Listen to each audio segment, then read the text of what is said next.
এই সমাজে নৈতিক অবক্ষয়ের মূল যে কয়েকটি কারণ তথা দর্শনের যে কয়েকটি কারণ তা করে সেখানে 1 নম্বরের মধ্যে হলো আমরা যারা পরিবারের মধ্যে আমরা যারা অভিভাবক আছি আমাদের অভিভাবকের গাফিলতি। 1 নম্বর অভিভাবকের গাফিলতি আছে। 2 নম্বরের মধ্যে আমরা অভিভাবকরা আমাদের সন্তান আমাদের ছেলেমেয়েরা উপযুক্ত হওয়ার পূর্বে আমরা অ্যান্ড্রয়েড সেট তাদের হাতে দিয়ে দিচ্ছি। একটু চিন্তা করেন, এগুলো আমি নিজে গবেষণা করেছি। 1 নম্বর পরিবারের অভিভাবকের অপরাধ, আমরা আমাদের ছেলে মেয়েদেরকে ভালোভাবে গাইড করতে পারছি না। 2 নম্বর অপরাধ, আমরা তারা উপযুক্ত হওয়ার পূর্বে অ্যান্ড্রয়েড সেট দিয়ে আমরা খারাপ কাজের মধ্যে লিপ্ত করে দিচ্ছি। এই অ্যান্ড্রয়েড সেট দিয়ে রাত 11টাও ঘরে আসে না, 12টাও ঘরে আসে না, খুঁজলে পাওয়া যায় না, ভাতের খবর নাই, চাকরির খবর নাই, তোই পিতা মাতা তাদের তো বিচার করে না।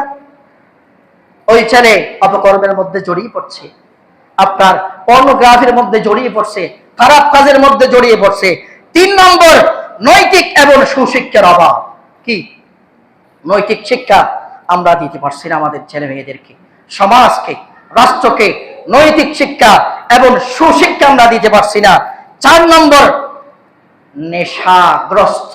কি সমাজের মধ্যে নেশাগ্রস্ত আমাদের ছেলে মেয়েদেরকে, ছেলে মেয়েরা কি বলবো, আমাদের বাবারাও তো, আমাদের অভিভাবকরাও আমরা নেশাগ্রস্ত হয়ে যাচ্ছি। আমরা সেই মদ, জুয়া, গাঞ্জা, পেন্সিডিল বাবা আছে না নাই সমাজের মধ্যে, পরিবারের মধ্যে। আপনার দোকানের ভিতরে ঢুকে আমরা বাবা খাচ্ছি, আবার সেদিকে নিজের বাবার খবর নাই, এদিকে বাবা খাচ্ছে। ছেলেরা এরা কি খাচ্ছে, বাবা খাচ্ছে না অন্য কিছু খাচ্ছে, এগুলোর কোনো খোঁজ খবর রাখেন না।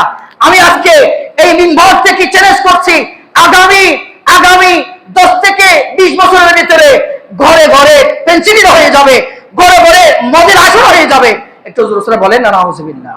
যদি আমরা সচেতন না হই, আপনার পিতার সামনে গাঁজা খাবে, পিতার সামনে মদ খাবে, মায়ের সামনে জানা করবে, সামনে আর বেশি দিন নেই।